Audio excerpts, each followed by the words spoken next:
Hello guys, welcome back to the Play On Footy channel. My name is Bailey. We're looking at today Richmond Football Club as they take on Carlton tonight at the MCG. I wanted to make a video on basically not a recap of the Suns game, but what I noticed, in particular their list and what they're doing going forward.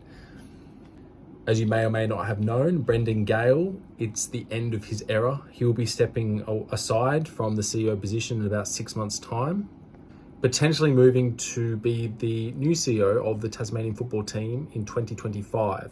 What I've noticed from Richmond is that they are lacking sort of the youth side, fifth oldest team in the AFL currently. And they're not really playing that much youth and getting them under their wing, except for maybe young Gipkus, who's their defender, who's a really good defender, up-and-coming defender. I wanted to run through a couple of players that I think shouldn't be in the Richmond football future long-term anymore. The first one is Camden McIntosh, he's 30 years old. The next one is Dylan Grimes, he's 32. The next one's Marlon Pickett, he's 32 as well.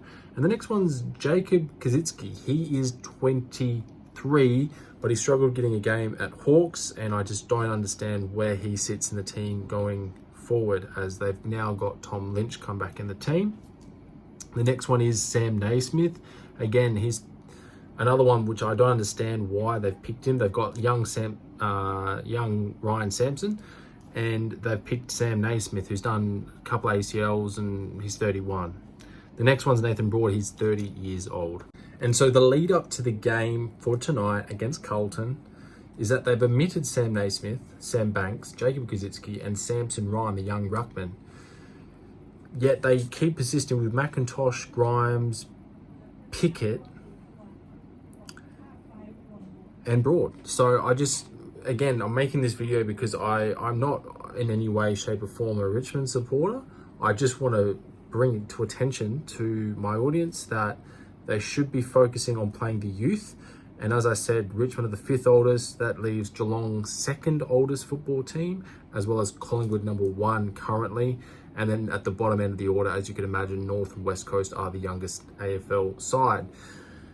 Was this intentional by Damien Hardwick to, negate any sort of impact on himself and just leave the football club in this sort of state? Yeah, absolutely, because they'd planned some sort of rebuild under Hardwick, and when he left, now Adam Uze, the new Richmond coach, has to pick up the pieces of Damien Hardwick's whatever plan he had, concocted in his mind. So the way I see it, these are the players that need to step aside, let the youth play.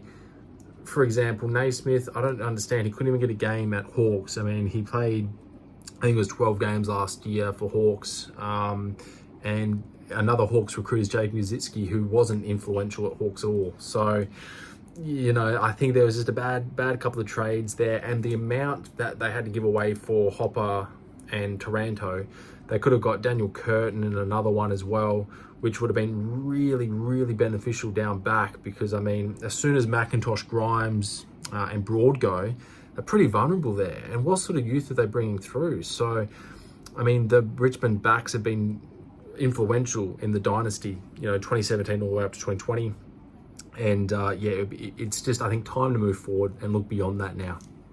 Anyway, guys, what do you think? It'll be interesting to see how the game plays out. Again, the exclusions for Richmond are Sam Banks, Jacob Kazitsky, Sam Naismith, and Samson Ryan.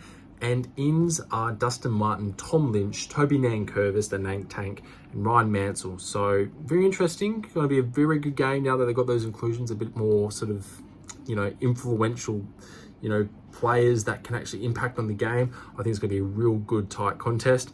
But yes, I still have Carlton to win this game. So yes, thanks guys for tuning in. I'll see you in the next one. Cheers.